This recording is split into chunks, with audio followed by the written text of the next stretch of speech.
Hello. Srinidhi ಅವರಾ? ಇಲ್ಲ sir. Sir ನಮಸ್ಕಾರ, ನಾನು ರಾಜಧಾರಿ ಶ್ರೀನಿವಾಸ್ ಮಾತಾಡ್ತಾ ಇದ್ದೀನಿ ಬೆಂಗಳೂರಿನಿಂದ, ರಾಜಧಾರಿ ಟಿವಿಯಿಂದ. ಸರ್ ಹೇಳಿ ಸರ್. ನಿಮ್ ಸಮಯನ ನನಗೆ ಒಂದು 5 ನಿಮಿಷ ದಯಮಾಡಿ ಕೊಡ್ಬೇಕು ಅಂತ ಮೊದಲೇ ಕೇಳ್ಬಿಡ್ತೀನಿ. ಹೇಳಿ ಸರ್. ಆಡುಗೋಳ ಗ್ರಾಮದಲ್ಲಿ ಲಕ್ಷ್ಮೀ ನರಸಿಂಹಸ್ವಾಮಿ ದೇವಸ್ಥಾನ ನಿಮ್ಗೆ ಗೊತ್ತಿದೆ ಇದೆ. ಗೊತ್ತು. ಆ ಒಂದು ಬ್ರಹ್ಮರಥೋತ್ಸವ ನಡೆಯುವಂತದ್ದು ದಿನಗಳು ಕೂಡ ಗೊತ್ತಾಗಿದೆ. ಗೊತ್ತು ಸರ್. ಈಗ ಆ ಒಂದು ಸ್ಥಳ ಪುರಾಣದ ಬಗ್ಗೆ ನಿಮ್ಗೆ ಏನಾದ್ರು ಗೊತ್ತಿದ್ಯಾ, ಮಾಹಿತಿ ಇದೆಯಾ ಅಂತ ಕೇಳೋಣ ಅಂತ. ಗೊತ್ತಿದೆ ಸರ್. ಗೊತ್ತಿಲ್ವಾ? ಗೊತ್ತು ಸರ್. ಸ್ವಲ್ಪ ಹೇಳಿ. ಹೇಳ್ಬೋದು ಸರ್. ದಯಮಾಡಿ ಹೇಳಿ. ಸರ್ ಮೊದಲಿಗೆ ನಮ್ದು ಮೂಲ ವಿಗ್ರಹ ಒಂದು ಕದರಿ ಇದು. ಕದ್ರಿ. ಮೂಲ ವಿಗ್ರಹ ಕದರಿ ಇದು. ಹ್ಮ್. ಆಗಿನ ಕಾಲದಲ್ಲಿ ಏನು ಧಾರವಾಡದ ಗ್ರಾಮ ನೋಡ್ತಾ ಇದೀರೋ, ಹಾ ಇದೆಲ್ಲ ಕಾಡು. ಹಾ ಇಲ್ಲಿ ನಿಮ್ಗೆ ಆಂಧ್ರ ಬಾರ್ಡರ್ ಸುನ್ಕಲ್ ಅಂತ ಬರುತ್ತೆ, ಸುನ್ಕಲ್ ಅಂತ. ಹಾ ಅಲ್ಲಿ ಪಾಳ್ಯಗಾರ ಇದನ್ನ ರೂಲ್ ಮಾಡ್ತಾ ಇದ್ರಿ ಇದನ್ನೆಲ್ಲ. ಪಾಳ್ಯಗಾರರು. ಕಾಡುಗಳು ಅನ್ನೋದೆಲ್ಲ ಅವ್ರ ಅಂಡರಲ್ಲಿ ಇತ್ತು. ಹ್ಮ್. ಅವಾಗ ಅವ್ರು ಇಲ್ಲಿ ಬೇಟೆಗೆ ಅಂತ ಬಂದಾಗ, ಈಗ ನಾವೇನು ಮೂಲ ವಿಗ್ರಹ ಇದೆ ಹಾ ಆ ವಿಗ್ರಹ ಹತ್ರ ನಾವು ಪಕ್ಕದಲ್ಲಿ ನೋಡಿದ್ರೆ ತಾಳೋದನ್ನ ಗೊತ್ತಾಗುತ್ತೆ. ಹ್ಮ್ ಅಲ್ಲಿ ರುಪಣ ಸಿದ್ಧಲಾಮಾಸ ಮತ್ತೆ ವೇಣುಗೋಪಾಲ ಸ್ವಾಮಿ ವಿಗ್ರಹ ಇತ್ತು. ಹ್ಮ್ ಆ ವಿಗ್ರಹ ಹಿಂದ್ಗಡೆ ಮೊಲ ಮಕ್ಕಳು ಮಾಡ್ಕೊಂಡು ಇತ್ತು. ಆ ಮೊಲ ಶಬ್ದ ಮಾಡಿ ನೋಡ್ಬಿಟ್ಟು ರಾಜನ ಇಲ್ಲೇ ಬೇಟೆ ಆಡ್ತೀನಿ, ನೀವೆಲ್ಲ ಸುತ್ತಮುತ್ತ ಬೇಟೆ ಆಡ್ಕೊಂಡ್ ಬನ್ನಿ, ನಾನು ಇಲ್ಲೇ ಸ್ವಲ್ಪ ವಿಶ್ರಾಂತಿ ತಗೊಂಡು ಬೇಟೆ ಆಡ್ತೀನಿ ಅಂತ ರೆಸ್ಟ್ ಮಾಡಕ್ಕೆ ಮಲಗಿದ್ರು. ನಾ ಏನ್ ಚೂ ಬಿಟ್ರು ಒಳಗಡೆಗೆ. ಅವಾಗ ಈ ದೇವಸ್ಥಾನ ಏನ್ ಇರ್ಲಿಲ್ಲ, ಸುಮ್ಮನೆ ಕಾಡು ಕಡಲು ಒಂದು ಸುಮ್ಮನೆ ಆ ವಿಗ್ರಹ ಇದ್ದು. ಸ್ಥಾನಬಲ ಯಾವ ತರ ಇದೆ ಅನ್ನೋದಕ್ಕೆ ಎಕ್ಸಾಂಪಲ್ ಇದು. ಎಲ್ಲಾದ್ರೂ ಆಗ್ಲಿ ನಾಯಿ ಮೊಲ ಬೇಟೆ ಆಡುತ್ತೆ, ಅದ್ ನಿಮ್ಗೆ ತಿಳಿದಿರೋ ಸತ್ಯ. ಹೌದು. ಇದು ಸ್ಥಾನಬಲ ಹೆಂಗಿದೆ ಅಂದ್ರೆ ಮೊಲನ ನಾಯಿ ಅಟ್ಟಾಡ್ಸ್ಕೊಂಡು ಹೋಗಿದೆ ಅರ್ಧ 1 ಕಿಲೋಮೀಟರ್ ವರೆಗೂ. ಆಸ್ ಯೂಶುವಲ್ ಆಗಿ ಮತ್ತೆ ಮೊಲ ವಾಪಸ್ ಬಂದ್ಬಿಟ್ಟಿದೆ. ಅವರು ಎಚ್ಚರಿಕೆ ನಿದ್ರಲ್ಲ ರಾಜರು, ಏನಪ್ಪ ಮೊಲ ಬಂದ್ಬಿಟ್ಟು ನಾಯಿ ಬರ್ಲಿಲ್ವೇ ಅಂತ ಸ್ವಲ್ಪ ನೋಡಿದ್ರು. ಮತ್ತೆ ನಾಯಿ ಬಂತು ವಾಪಸ್ ಹಿಂದ್ಗಡೆಗೆ. ಮೊಲ ನಾಯಿ ಕತ್ತೆಲ್ಲ ಇಟ್ಬಿಟ್ಟು ತರಿಸ್ಬಿಟ್ಟಿದೆ ನೀಟಾಗಿ. ಮತ್ತೆ ಅದನ್ನೆಲ್ಲ ರಬ್ ಮಾಡ್ಬಿಟ್ಟು ಮತ್ತೆ ಹಂಗೆ ಮಾಮೂಲಿ ನಿದ್ದೆ ಮಾಡ್ತಾ ಇದಾರೆ. ದೇವರು ಎದ್ದು ಬಂದು ಕೆನ್ನೆ ಬಂದು ಹೊಡೆದಿದ್ದಾರೆ. ಯಾರಿಗೆ? ರಾಜರಿಗೆ. ಯಾರೋ ನೀನು ಅಂದಿದ್ದಾರೆ. ಯಾರೋ ನೀನು ನನ್ನೇ ಅಂತ ಹೇಳ್ಬಿಟ್ಟು ಇನ್ನೂ ಒಂದ್ಸಲ ಹೊಡೆದಿದ್ದಾರೆ ಕೆನ್ನೆಗೆ. ತಪ್ಪಾಯ್ತು ಯಾರು ಗೊತ್ತಾಗಿಲ್ಲ ಅಂತ ಹೇಳಿದಕ್ಕೆ ಅವಾಗ ಕನ್ಸರ್ ನಡೆದಿರೋದಿಲ್ಲ. ಅವ್ರು ಹೇಳಿರೋದು, ನಾನು ನಿಮ್ಮ ಮನೆಯದ ನರಸಿಂಹಸ್ವಾಮಿ, ನನ್ನನ್ನ ಇದೆ ಕದರಿಯಲ್ಲಿ ಪೂಜೆಗಳು ಮಾಡದಿರ ಮಾಂಸ ತುಂಬಿಸ್ಬಿಟ್ಟಿದ್ದಾರೆ. ಅಂದ್ರೆ ಆ ಕಡೆ ಕದ್ರಿ ಕಡೆ ದೇವಸ್ಥಾನ ಸುತ್ತಮುತ್ತಲ ಮುಸ್ಲಿಮ್ಸ್ ಜಾಸ್ತಿ ಅವಾಗ. ಅದಕ್ಕೆ ಬಂದು ಧರ್ಮಕರ್ತ ಬಂದು ಕೋಮಟಿಗರು ಈ ತರ ನೀವು ಪೂಜೆಗಳು ಮಾಡಿದಿರಾ ಮಾಂಸ ತುಂಬಿಬಿಟ್ಟಿದ್ದಾರೆ, ನನ್ನ ಇಲ್ಲಿ ತಗೊಂಬಂದು ಪ್ರತಿಷ್ಠಾಪನೆ ಮಾಡ್ಕೊ ಅಂದಾಗ ಇವ್ರು ಟೈಮ್ ಕೇಳಿದ್ರು, ಎಷ್ಟು ಬೇಕು ಟೈಮ್ ಅಂತ. ಇಲ್ಲ ಸ್ವಾಮಿ ನಾವು ಅಲ್ಲಿ ಹೋಗ್ಬೇಕಂದ್ರೆ ಬಂಡಿ ರೆಡಿ ಮಾಡ್ಕೋಬೇಕು, ಹೋಗಕ್ಕೆ ಬರಕ್ಕೆ ಉಪಚಾರಗಳು ಮಾಡ್ಕೋಬೇಕಲ್ಲ, ರೆಡಿ ಮಾಡ್ಕೋಬೇಕಂತ ಟೈಮ್ ಒಂದು 10 ದಿನ ಟೈಮ್ ಕೇಳಿದ್ದಾರೆ. 10 ದಿನ ಆಯ್ತು, 11 ದಿನ ಆಯ್ತು. ಇವ್ರೇನು ವ್ಯವಸ್ಥೆ ಮಾಡ್ಕೊಂಡೇ ಇಲ್ಲ, ಅದ್ರ ಬಗ್ಗೆ ಕ್ಯಾನ್ಸಲ್ ಆಗಿರೋದಲ್ಲ ಅನ್ಬಿಟ್ಟು ಲಾಗಿ ತಗೊಂಡ್ ಬಿಟ್ಬಿಟ್ಟಿದ್ದಾರೆ. ಮತ್ತೆ 11 ದಿನ ಆಯ್ತು, ಮಲಗಿದ್ದಾರೆ. ಬಂದು ಒಂದು ಹೊಡೆದಿದ್ದಾರೆ ಮತ್ತೆ ದೇವರು ಕೆನೆಗೆ.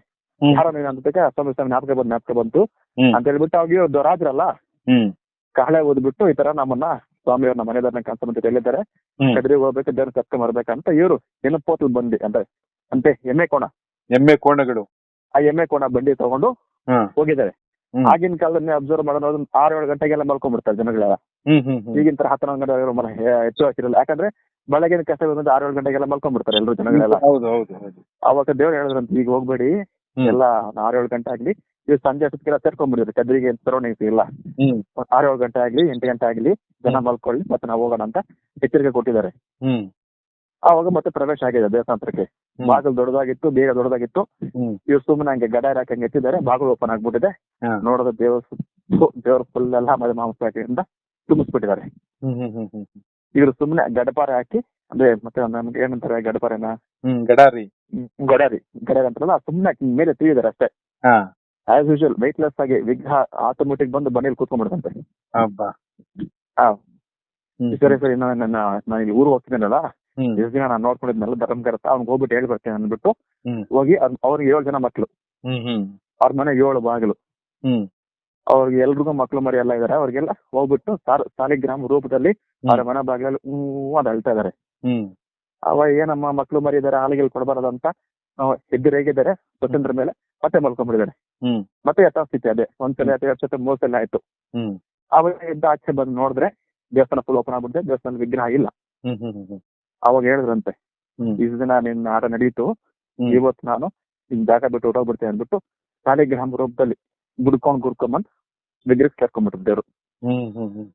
ಅವಾಗ ನಮ್ ತಾತ ನನಗೆ ಹೇಳ್ತದ ಒಂದ್ ಮಾತು, ನೀ ಊರ್ಕಿ ಕಾತರ ತೆಗಲ ಪೋ ಅಂತ ಹೇಳ್ದಂತೆ. ಅಂದ್ರೆ ಅಂದ್ರೆ ಅದತ್ತ ಅಂದ್ರೆ ಈ ಜಾತ್ರೆ ಟೈಮಲ್ಲಿ ಯಾರು ಬಂದ್ ನಿಮ್ಮೂರ ಯಾರು ದರ್ಶನ ಮಾಡ್ಕೊಂಡು ಹೋಗ್ತಾರ ದೇವ್ರನ್ನೆಲ್ಲ, ಅಂದ್ರೆ ಅವ್ರಿಗೆಲ್ಲ ಮಾತಿ ಭೇದಿ ಆಗ್ಲಿ ಅಂತ. ದರ್ಶನ ಮಾಡ್ಲಿಲ್ಲ ಅಂದ್ರೆ ಅಲ್ಲ ಮಾಡಿದ್ರೆ ಬ್ರಹ್ಮೋತ್ಸವ ಟೈಮಲ್ಲಿ ಕದ್ರಿ ಅವ್ರು ಯಾರಾದ್ರೂ ಬಂದು ನೋಡಿದ್ರೆ ಅವ್ರಿಗೆ ಅಲ್ಲ ಅವ್ರು ಅದ್ ತಾತ ನನಗೆ ಈಗಲೂ ಕ್ಲಾರಿಟಿ ಇಲ್ಲ.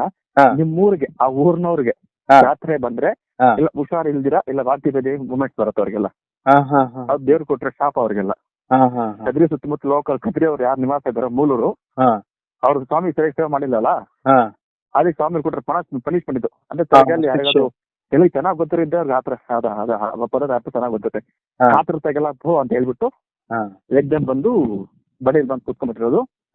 ಅಲ್ಲಿ ಯಾವ್ದೋ ಒಂದು ಏರು ಬರುತ್ತೆ ನಮ್ಮ ತಾತ ಅವ್ರು ಹೇಳ್ತಾ ಇದ್ರು. ಏರಿದೆ ಅದು ಆ ಟೈಮಲ್ಲಿ ಏರದು ಹೋಗೋದೇ ಅಲ್ವಂತೆ. ಇವ್ರು ಬಂಡಿ ತಗೊಂಡ್ ನಂಗೆ ಪಾಸ್ ಆಗಿದ್ದೆ ಅಂದ್ರೆ ಇವ್ರು ಹೇಳ್ಬಿಟ್ರಲ್ಲ ಈ ತರ ವಿಗ್ರಹ ಇಲ್ಲ ಅಂದ ತಕ್ಷಣ ಇವ್ರು ಒಂದು ಕೂಗ್ ಆಗ್ಬಿಟ್ರು. ಹೌದು, ಜನ ಎಲ್ಲ ಬಂದ್ಬಿಡ್ತಾರೆ. ಬೇರೆ ಬಂದು ಬಂಡಿಲಿ ಕೂತ್ಕೊಂಡ್ಬಿಟ್ರು. ಇವ್ರು ಪಾಸ್ ಆಗಿದ ತಕ್ಷಣ ಏರು ಬಂದ್ಬಿಟ್ರು ಅಡ್ಡಾಗಿಟ್ಟಿಗೆ. ಆವಾಗ ಇಲ್ಲಿ ಬಂದು ಕತ್ಕೊಂಡ್ ಬರ್ಬೇಕಾದ್ರೆ ನಮ್ ಸುಸ್ತಾಯ್ತು ಅಂತ ಇಲ್ಲಿ ಬಂದು ಈ ಪ್ರತಿಷ್ಠಾಪನೆ ಮಾಡಿರೋದು ವಿಗ್ರಹ. ಸ್ವಾಮಿ ಬಂದು ಇಲ್ಲಿ ಕೂತ್ಕೊಂಡ್ಬಿಟ್ರು ಈ ಸ್ಥಾನದಲ್ಲಿ. ಆತರ ಬಂದಿರೋದು. ಈಗ ಯಾರು ವಂಶಸ್ಥಿದ್ರಲ್ಲ ಸುಮ್ಕಲ್ ಪಾಲ್ಯಗಾರ ಅಂತ, ಅವಾಗ ಅವ್ರ ಮನೆಯಲ್ಲ ನರಸಿಂಹ ಸ್ವಾಮಿ ಎಲ್ಲ ದೇವ್ರು ಹೇಳಿದ್ದಂತೆ 7 ತಾರೆ ಆ ಕಡೆ 7 ತಾರೆ ಈ ಕಡೆ ರೆಪ್ಪೆ ಆಡ್ದಂಗೆ ಕಾಪಾಡ್ಕೋದೀನಿ ಅಂತ ದೇವ್ರು ಹೇಳಿದ್ರು ಅವ್ರಿಗೆ, ಅವ್ರ ಮನೆಯವ್ರಿಗೆ. ಆ ಕಡೆಯಿಂದ ವರ್ಷ ಕರುಣ ಜನ ಬರ್ತಾರೆ. ಅಂದ್ರೆ ಅವಾಗ ಬರ್ಬೇಕಾದ್ರೆ ರಾತ್ರಿ ಹೆಂಗ್ ಬರ್ತಿದ್ರು ಆ ರೀತಿಯಲ್ಲೇ ಬರ್ತಾ ಇದ್ರು. ಈಗ ಕಾಲಾಂತರವಾಗಿ ಕತ್ತಿ ಇಟ್ಕೊಂಡ್ ಬರೋಂಗಿಲ್ಲಲ್ಲ. ಈಗ ನಾವ್ ಹೆಂಗ್ ಬರ್ತೀವಿ 12 ದೇವಸ್ಥಾನಕ್ಕೆ, ಅದೇ ತರ ಬಂದು ಅವರು ಮೊಮ್ಮಕ್ಕಳ ಫ್ಯಾಮಿಲಿ ಬಂದು ಪೂರ್ವಕುಂಭ ಸ್ವಾಗತ ಮಾಡ್ಕೊಂತೀವಿ. ವಾದ್ಯಗೋಷ್ಠಿಯಿಂದ ಸ್ವಾಗತ ಮಾಡ್ಕೊಂಡು ಅವ್ರನ್ನ ಬಂದು ದರ್ಶನ ಮಾಡ್ಕೊಂಡು ಪೂಜೆ ಮಾಡ್ಕೊಂಡು ಹೋಗ್ತಾ ಇರ್ತಾರೆ. ಈಗಲೂ ಇದಾರ ಅವರ ಪಾಳೆಗಾರರ ಕುಟುಂಬದವರು ಇದ್ದಾರೆ, ವಂಶಸ್ಥರು ಇದಾರ. ಇದ್ದಾರೆ. ವರ್ಷ ಕರ್ಣಮೆ ದಿನ ಕಂಪಲ್ಸರಿ ಒಂದೇ ಬರ್ತಾರೆ ಅವರು. ಯಾವುದೇ ಕಾರಣಕ್ಕೂ ಈವರೆಗೂ ಈ ಸಂಭ್ರಮದ ಈ ಒಂದು ಬ್ರಹ್ಮರಥೋತ್ಸವ ನಿಂತಿಲ್ಲ. ನಿಲ್ಸಿಲ್ಲ ಸರ್. ಸರ್ ಆಕ್ಚುಲಿ ನಮ್ದು ಜಾತ್ರೆ ಮಾಡ್ತಿರೋದು ಬಂದು 40 years ಸ್ಟಾರ್ಟ್ ಮಾಡ್ತಾರೆ ಜಾತ್ರೆ ಮಾಡ್ತಿರೋದು. ಎಷ್ಟು 40 years ಮಾಡ್ತಾರೆ. 40 ವರ್ಷಗಳಿಂದ ಈಚೆಗೆ ಇದನ್ನ ಮಾಡ್ತಾ ಇರೋದು. ಇದು ಮಾಡ್ತಾ ಇರೋದು. ಅದ್ರ ಮುಂಚೆ ಅವ್ರು ಕದಿರ ಹುಣ್ಣಿಮೆಗೆ ಬಂದ್ ಪೂಜೆ ಮಾಡ್ಕೊಂಡು ಹೋಗ್ತಾ ಇದ್ರು ಅವರು. ಓಕೆ. ಅದಕ್ಕೆ ನಿಮ್ಮ ತಾಡುಗೊಳಿನ ಲಕ್ಷ್ಮೀ ನರಸಿಂಹ ಸ್ವಾಮಿ ಬಗ್ಗೆ ಭಕ್ತರಿಗೆ ಮತ್ತೆ ನಮ್ಮ ಜನಗಳಿಗೆ ಆಸಕ್ತಿ ಇರುವಂತವ್ರಿಗೆಲ್ಲರಿಗೂ ಇದರ ಸ್ಥಳದ ಮಹಿಮೆ ಒಂದು ಈ ದೇವಸ್ಥಾನದ ದೇಗುಲದ ವಿಶೇಷಗಳನ್ನ ಹೇಳೋಣ ಅಂತ ಹೇಳಿ ನಿಮ್ಮಿಂದ ಈ ಮಾಹಿತಿನ ಇಷ್ಟೊತ್ತಿಗೆ ನೋಡಿ ನನಗೆ ಪ್ರೇರಣೆ ಆಯ್ತು. ಹಂಗಾಗಿ ನಾನು ಇಷ್ಟೊತ್ತಿಗೆ ನಿಮ್ಗೆ ನಾನು ಫೋನ್ ಮಾಡಿದೆ, ಕ್ಷಮಿಸ್ಬಿಡಿ ನನ್ನನ್ನ. ಏನಿಲ್ಲ ಸರ್, ಆತರ ಏನಿಲ್ಲ ಸರ್. ಇಲ್ಲ ನಮ್ಮ ದೇವಸ್ಥಾನ ಬಗ್ಗೆ ಜನ ಗೊತ್ತಿದೆ ಅಂದ್ರೆ ನಮ್ಮ ಕಡೆ ಏನ್ ಬೇಕಾದ್ರೆ ಸಪೋರ್ಟ್ ಮಾಡ್ತೀನಿ. ಇಡೀ ಕರ್ನಾಟಕ ಜನತೆಗೆ ನಮ್ಮ ವಾಹಿನಿ ಮೂಲಕ ಈ ಒಂದು ದೇವಸ್ಥಾನದ ಬಗ್ಗೆ ಏನಾದ್ರೂ ಹೆಚ್ಚುವರಿ ಹೇಳೋದಿದ್ರೆ ಹೇಳ್ಬೋದು ನೀವು. Okay sir. ಸರ್ ಇನ್ನೊಂದು ಆಕ್ಚುಲಿ ತಾತ ಅವ್ರಿಗೆ ಲಾಸ್ಟ್ 103 years ಆಗಿತ್ತು. ಲಾಸ್ಟ್ ಮೊನ್ನೆ January 29 ತಾತ ಅವ್ರ ಕಾಲ ಹಾಕ್ಬಿಟ್ರು. ತಾತನಿಗೆ ಏಜ್ ಬಂದು 103 years. 103 ವರ್ಷ ತಾತ ಅವರಿಗೆ.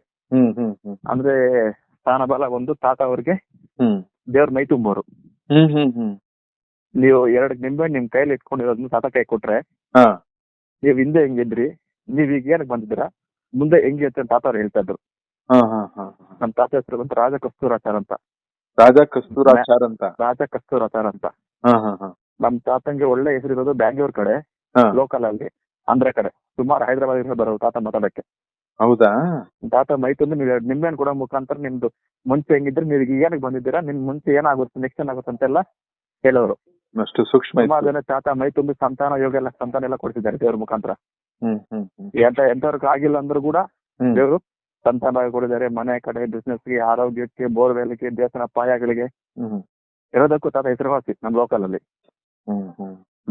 ಸಂತೋಷ ಆಯ್ತು. ನಿಮ್ಮ ಬಾಯಿಂದ ಎಲ್ಲವನ್ನು ಕೇಳಿಸ್ಕೊಳ್ಳುವಂತವ್ರಿಗೂ ಕೂಡ ಶುಭ ಆಗ್ಲಿ. ನಿಮಗೆ ಅನಂತ ಧನ್ಯವಾದಗಳು ನಿಮ್ ಅತ್ಯಮೂಲ್ಯ ಸಮಯ ಕೊಟ್ಟಿದ್ದಕ್ಕೆ. ಇದನ್ನ ವಾಹಿನಿಯಲ್ಲಿ ಹಾಗೇನೆ ಬಿಡ್ತೀವಿ. ನಮ್ಮ ಚಾನೆಲ್ ನಲ್ಲಿ ಯಾವುದೇ ಎಡಿಟ್ ಮಾಡೋದಿಲ್ಲ. ಏನ್ ತೊಂದ್ರೆ ಇಲ್ಲ ತಾನೆ? ನಮಗೆ ತೊಂದ್ರೆ ಇಲ್ಲ ಸರ್. ನಮಸ್ಕಾರ. ಓಕೆ, ನಮಸ್ಕಾರ. Thank you sir.